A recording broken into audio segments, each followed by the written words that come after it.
So next topic is torque on a bar magnet placed in a uniform magnetic field. Bar magnet कह लो या फिर magnetic dipole कह लो, है ना। उसको अगर हमने यूनिफॉर्म मैग्नेटिक फील्ड में प्लेस किया तो उस पर टॉर्क कितना एक्ट होगा। अब आपको ध्यान आना चाहिए कि हम लोगों ने सेम डेरिवेशन किए थे कि किसी इलेक्ट्रिक डाइपोल को थीटा एंगल पे यूनिफॉर्म इलेक्ट्रिक फील्ड में रखे थे तो उस पर कितना टॉर्क एक्ट हुआ था, राइट। तो ये सेम कॉन्सेप्ट है, वहाँ इलेक्ट्रिक फील्ड था, यहाँ मैग्नेटिक फील्ड हो गया टॉर्क, राइट। और वहां पर इलेक्ट्रिक डाइपोल था, यहाँ पर मैग्नेटिक डाइपोल हो गया। बाकी सारा कॉन्सेप्ट सेम चलेगा, यहाँ पर फिजिकल पैरामीटर डिफरेंट हो जाएंगे, राइट। तो डायग्राम देख लीजिए, ये यूनिफॉर्म मैग्नेटिक फील्ड को रिप्रेजेंट करने के लिए रिप्रेजेंट किया गया, यहाँ पर यूनिफॉर्म मैग्नेटिक फील्ड को वेक्टर बी से रिप्रेजेंट किया गया है। एक बार मैग्नेट या ये कह सकते हो कि मैग्नेटिक डाइपोल जिसका लेंथ मैग्नेटिक लेंथ 2L है, उसको यूनिफॉर्म मैग्नेटिक फील्ड से थीटा एंगल पे इस तरह से उसको ओरिएंट कर दिया गया, इस तरह से उसको प्लेस कर दिया गया। तो आपको बार मैग्नेट में मालूम है एक साउथ पोल होते हैं, एक नॉर्थ पोल होते हैं, राइट। और कल हम लोगों ने प्रीवियस लेक्चर में डिस्कस किए थे कि साउथ से नॉर्थ पोल की तरफ डायरेक्शंस होते हैं मैग्नेटिक डाइपोल मोमेंट का। मैग्नेटिक डाइपोल मोमेंट m होता है capital M is equal to pole strength QM। इसका जो पोल स्ट्रेंथ होता है QM, यहाँ भी पोल स्ट्रेंथ QM है, इसको यहाँ पर रिप्रेजेंट कर सकते हैं। इसका भी pole strength equal pole strength का होता है, राइट। ये भी QM है। तो जो मैग्नेटिक डाइपोल मोमेंट है ये हम लोगों ने पढ़े थे, magnetic dipole moment m is equal to QM pole strength product of one of the pole strength of the magnetic dipole and the distance between the that magnetic dipole QB into 2L, right। तो ये सारा कुछ आपको मालूम है। तो ये diagram हमने डिस्कस कर लिए। अब ये टर्म हम डिस्कस करेंगे अभी।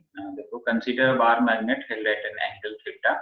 ये एंगल थीटा पे रखा गया है मैग्नेटिक फील्ड से। आप यहाँ भी थीटा लिख सकते हैं, यहाँ भी लिख सकते हैं, कहीं भी इस पे लिख सकते हैं, एंगल थीटा पे रखा है to an uniform magnetic field. Therefore force on north pole is, force कितना एक्ट होगा,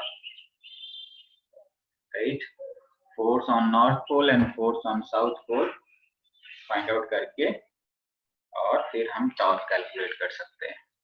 तो फोर्स कितना होगा, फोर्स यानी कि उसकी जो पोल स्ट्रेंथ है और मैग्नेटिक फील्ड का product, that is pole strength, sorry force on the particular polarity, right. तो पोल स्ट्रेंथ इसका QM है और मैग्नेटिक फील्ड B है। तो इस पोल पे जो फोर्स होगा that will act towards the direction of magnetic field, और इस डायरेक्शन में that will act opposite to the direction of magnetic field. तो ये pole strength into magnetic field that is force, right. तो यहाँ भी सेम फोर्स लगेगा, यहाँ भी सेम फोर्स लगेगा, अमाउंट सेम है, उसका मैग्नीट्यूड सेम है फोर्स का, but direction is opposite, right. तो QB इंटू M, राइट।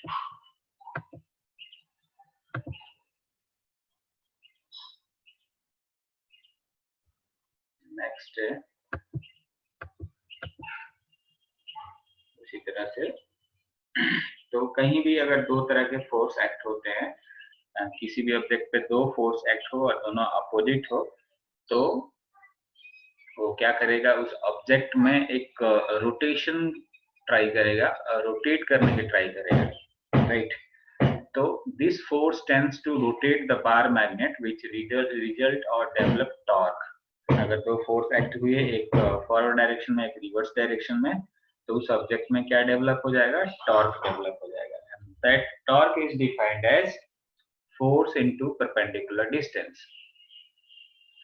जो हमने वहां पर फोर्स कैलकुलेट किए थे और उसका परपेंडिकुलर डिस्टेंस डायग्राम में आप देख सकते हैं, दिस इज द परपेंडिकुलर हमने यहाँ पर प्लॉट किया, ड्रॉ किया है। ये AN कह सकते हैं या NA, this is perpendicular, right. तो one of the force and distance of perpendicular arm, right. तो फोर्स हमने कैलकुलेट कर लिए थे, that is QB into M, ऐसे QB इंटू बी, फोर्स कोई सा भी इसमें फोर्स हम रख सकते हैं, राइट। एंड परपेंडिकुलर डिस्टेंस है दैट इज AN, ये जो डिस्टेंस है AN है, तो AN को हमने डायग्राम से फाइंड आउट कर लेना है, राइट। तो ये एंगल थीटा है, ये हमें वैल्यू मालूम है, इस ट्रायंगल का एक ट्रायंगल बन रहा है, तो ये हाइपोटेन्यूज इसका 12 है, AN हमें पता करना है, ये बेस है, तो ये पता कर लेते हैं। In triangle ANS sin theta is equal to perpendicular upon क्या हो जाएगा, हाइपोटेन्यूज। तो हाइपोटेन्यूज NS है, NS की वैल्यू डायग्राम से सब्स्टिट्यूट कर दीजिए। ये देखिए ये N है, नॉर्थ पोल ए साउथ पोल, दोनों के बीच का डिस्टेंस है दैट इज 12, तो AN अपॉन 12 हो गया, तो N की वैल्यू कितनी हो जाएगी, 12 sin थीटा। ये वैल्यू हम यहाँ पर सब्स्टिट्यूट कर देते हैं, परपेंडिकुलर डिस्टेंस 12 sin थीटा हो गया, राइट, 12 sin थीटा। और बाकी प्रीवियस कॉन्सेप्ट आप अप्लाई कर लो। यहाँ पर ये ध्यान दिए, ये मिस्टेक है, ये QB उसका पोल स्ट्रेंथ है Q, यहाँ पर इसका सब स्क्रिप्ट फिट गया QMB, ये अलग अलग नहीं है, Q है सब स्क्रिप्ट में है, ये ध्यान रखिएगा, राइट। तो QM इंटू 12 ये क्या कहलाता है, that is called magnetic dipole moment, QM into 12 that is called magnetic dipole moment, अभी मैं शुरू में बताया था, राइट। तो this is equal to capital M, अभी तो ये एज वही लिखा जा रहा है, ये कैपिटल M यहाँ पर हो गया, राइट, और उसके बाद B sin थीटा, ये B sin theta as it is रखते हैं, तो ये क्या हो गया, MB sin थीटा, टॉर्क हमारे पास आ गया MB sin थीटा, राइट। तो अब आपको मालूम है कि ये आपने मैग्नीट्यूड कैलकुलेट कर रखे हैं, तो डायरेक्शंस के लिए क्या कर देंगे हम, यहाँ पर sin थीटा है, तो ये वेक्टर प्रोडक्ट हो जाएगा, तो वेक्टर प्रोडक्ट के लिए दो वेक्टर्स पे क्रॉस प्रोडक्ट लगेगा, तभी उसमें sin थीटा आता है। तो यहाँ पर एक मैग्नेटिक डाइपोल मोमेंट है वेक्टर क्वांटिटी, और दूसरा है मैग्नेटिक फील्ड वेक्टर, या मैग्नेटिक फील्ड, या मैग्नेटिक फ्लक्स डेंसिटी, या मैग्नेटिक फ्लक्स इंटेंसिटी, जो भी टर्म आप कह सकते हैं, right.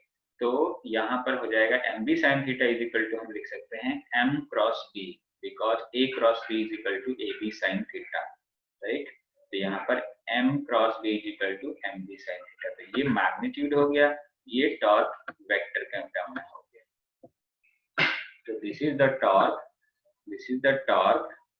acting on a dipole, that is magnetic dipole, when that dipole placed in a uniform magnetic field।